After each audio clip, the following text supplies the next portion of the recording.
গতকাল বেশ কয়েকটা গুরুত্বপূর্ণ ইতিবাচক ঘটনা ঘটে গেছে যা আমাদের রাজনৈতিক বিজয়ের কাছাকাছি নিয়ে গেছে। প্রধান উপদেষ্টার আয়নাঘর পরিদর্শন। কেন এটা গুরুত্বপূর্ণ? আয়নাঘরের কথা প্রথম জানতে পারি নেত্র নিউজের একটা প্রতিবেদনে 22 আগস্ট 2022 সালে। সারা দুনিয়া চমকায় ওঠে। কিছু ছবি বাইরে আসে আয়নাঘরের, কিভাবে বন্দীদের রাখা হয়, কারা কারা আছে আমরা জানতে পারি। ব্যারিস্টার আরমান আর ব্রিগেডিয়ার আজমি ওই আয়নাঘরে আছেন। ওই মৃত্যুপুরী থেকে বেঁচে ফিরে আসেন একজন ভাগ্যবান সেনা অফিসার কর্নেল হাসিনুর রহমান। আমাদের জানান এই ব্রিগেডিয়ার আজমি এবং আরমান বাইসা আছে, ওইখানেই আছে। এইখানে শুধু আটকায় রাখা হইতো না, নির্যাতন চালানো হইতো। আপনি জেলে যান অপরাধ কইরা, কিন্তু জানেন আপনি কবে ছাড়া পাবেন, আপনার পরিবার জানে আপনি কোথায় আছেন। আইনজীবী আপনার পক্ষে সওয়াল জবাব করতে পারে আদালতে, আপনার পরিবার আপনার সাথে দেখা করতে পারে, আপনি জেলে বই পড়তে পারেন, নামাজ পড়তে পারেন, খেলাধুলা করতে পারেন, গল্প করতে পারেন, সুস্থ হইলে চিকিৎসা নিতে পারেন, ওইখানে হাসপাতাল আছে, ভালো মন্দ খাইতে পারেন। এখানে কিছুই নাই, তার নাই, শুধু পশুর মতো আটকায় রাখা। আর এটা কোথায়?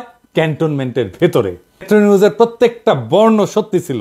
এইটা ছিল হাসিনার গোপন বন্দিশালা, যাদের কোনোভাবেই আইনত কারাগারে রাখা যায় না, দণ্ড দেওয়া যায় না, এই আয়না ঘরে রাখা হইতো। আমরা জানতাম একটা আয়নাঘর আছে, কিন্তু অবিশ্বাস্য হইলেও আমরা জানছি একটা না 700 থেকে 800 এরকম গোপন বন্দিশালা আছে। আমরা জেনেছি এটার সংখ্যা কয়েকশো, মেবি 700 থেকে 800। এই আয়নাঘর পরিদর্শনের অনুমতি পায় গুম কমিশন সেপ্টেম্বর মাসে। 3রা অক্টোবর আমরা জানতে পারি অনেক আলামত মুছে ফেলা হয়েছে। ফেলা হয়েছে দেওয়াল, রং করা হয়েছে নতুন কইরা। দেওয়ালে বন্দীরা অনেক কিছু লিখে রাখছিল, আমরা কিছু কিছু দেখতে পাচ্ছি এখনো আছে। তাদের কষ্টের কথা, তাদের যন্ত্রণার কথা লিখে রাখছিল, সেটা মুছে দেওয়া হয়েছে। জানুয়ারি মাসের 19 তারিখ সিদ্ধান্ত হয় প্রধান উপদেষ্টা যাবেন পরিদর্শন আয়নাঘরে। তারিখ ঠিক হয়েছিল 3রা ফেব্রুয়ারিতে পরিদর্শন হবে, কিন্তু সেইটা স্থগিত হয়। 5ই ফেব্রুয়ারিতে নেত্র নিউজই জানায় আর্মির চাপে এই পরিদর্শন হচ্ছে না। সংবাদের ছাপা। ওয়াকারুজ্জামান বহু আকাঙ্ক্ষিত এই শক্ত গুরুত্বপূর্ণ কাজটা করতে প্রধান উপদেষ্টাকে বাধা দিছে। এখনো সে গুম খুন নির্যাতনকারী ডাকাত প্রকৃতির দুর্বৃত্ত সেনা কর্মকর্তাদের পক্ষ নিয়ে প্রফেসর ইউনূসের সরকারের উপর নানা ধরনের বেআইনি এবং অন্যায্য অন্যায় চাপ সৃষ্টি করে যাচ্ছে দেখাচ্ছে। ঘরের বন্দি আজমি সাহেবকে ডেকে নিয়ে গেছিল ওয়াকার সাহেব, বলছিল স্যার এটা নিয়ে কথা বললেন না, আর্মির বদনাম হবে।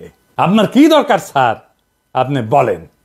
তারপরে একটা কাজ করা হয়েছিল, জাতিসংঘের সাপোর্ট আনা হয়েছিল, আর্মি চিফ যেন এই চাপ অনুভব করে। প্রধানের সাথেও দেখা করছিল, কাম হয় নাই। টিএফআই যে আয়নাঘর ছিল ওইখানে প্রসিকিউশন টিম ভিজিট করতে গেছিল কিছুদিন আগে। যেদিন যায় সেদিন সেখানে একটা বালতিতে 5টা তাজা শক্তিশালী টাইম বোমা রাখা ছিল।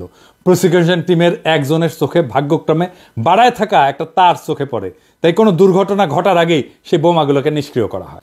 এতই শক্তিশালী ছিল সেই বোমা যে পুরা বিল্ডিং উড়ে যাইত। আল্লাহর কি কাম, হাসিনার বক্তিমা মারার ইচ্ছা হইল, পাবলিকে গেল খেইপা। 5ই ফেব্রুয়ারিতে 32 নম্বরে চালানো হইল বুলডোজার, চুরমার করে দেওয়া হইল 32 নম্বর আওয়ামী লীগের তীর্থভূমি। আমি বলছিলাম এখন প্রধান উপদেষ্টাকে আয়নাঘর পরিদর্শন করতে হবে। সিদ্ধান্ত হইল তিনি যাবেন, সেটা বাস্তবায়ন হইল। তাহলে বুঝতে পারছেন 5ই ফেব্রুয়ারিতে 32 নম্বরে বুলডোজার চালানো কত বড় রাজনৈতিক বিজয় ছিল। ওয়াকারুজ্জামান পিছায় গেছিল, সে বাধ্য হয়েছে জনতার চাপে পিছু হটতে। আমি আলাপ তুলছে আল জাজিরার এক একটা ইউনিট আলাদা আলাদা, তাই আল জাজিরার তানভীর আছে, কিন্তু সামির ইউনিটকেও ডাকা হয় নাই। অপরাধ হয়েছে, অন্যায় হয়ে গেছে, মহা অপরাধ হয়েছে। আর কি মায়ের ডাকে তুলিকে ডাকা হয় নাই, এটাও অন্যায় হয়েছে।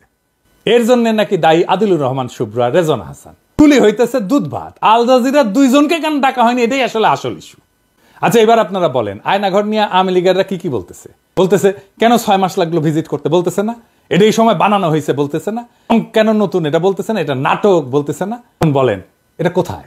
ক্যান্টনমেন্টে তো। কারা বাধা দিছে ভিজিটে? সেনা প্রধান তো, নেত্র নিউজে বলছে তো। আর জেনারেল আর বাধা দিছে, আলামত নষ্ট করছে ডিজিএফআই। ডিজিএফআই কারা থাকে? সেনা অফিসাররা থাকে, তার আন্ডারেই তো ছিল। তাহলে আজকের আলাপ কি হওয়া উচিত? আজকের আলাপ হওয়া উচিত ছিল সেনা প্রধানের অপসারণ, ঠিক কিনা বলেন? অন্তত সেনা প্রধানকে জবাবদিহি করতে বাধ্য করা। কিন্তু স্বামী আলাপ নিয়ে গেল কোথায়? আদিলুর রহমান আর রেজনা হাসানের পদত্যাগ।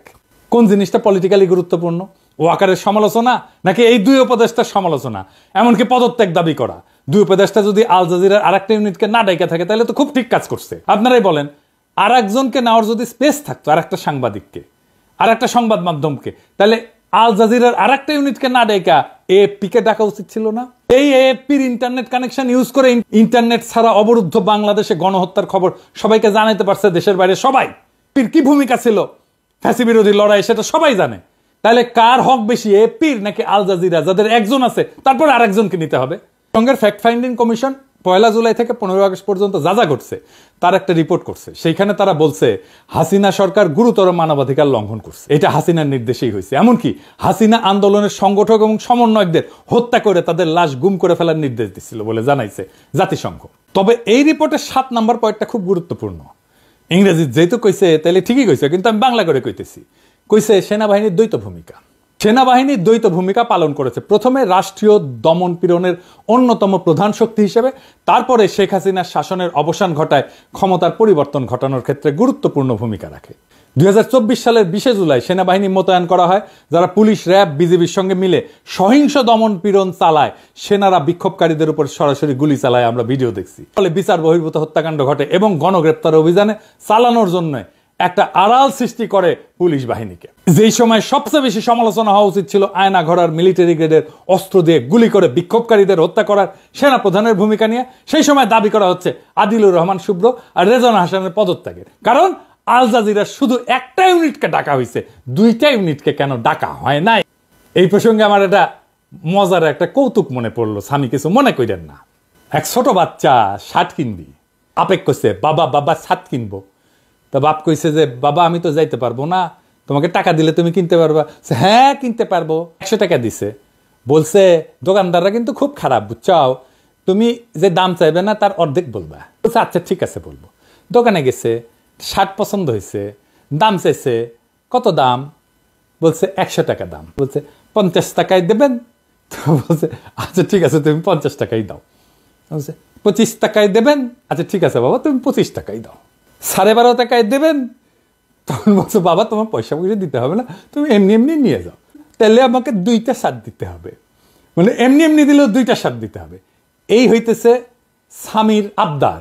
আল জাজিরার 2 জনকে নিতে হবে, একজনকে ডাকলে হবে না। 5ই ফেব্রুয়ারির পরে যে নতুন সুযোগ তৈরি হয়েছে, সেই সুযোগকে আমাদের কাজে লাগাইতে হবে। আমরা ফ্যাসিবাদের অবশেষকে আরো বেশি দূর করতে পারি। প্রফেসর ইউনূসের সরকারের অদক্ষতা আছে, কিন্তু আন্তরিকতায় কোনো ঘাটতি নাই। আমি সবাইকে আহ্বান জানাবো সরকারকে শক্তি যোগান, সরকারকে দুর্বল কইরা তার মনোবল ভেঙে দেওয়ার চেষ্টা করবেন না। আওয়ামী লীগ তো রাজনৈতিক দল না, ওইটা একটা মাফিয়া সংগঠন।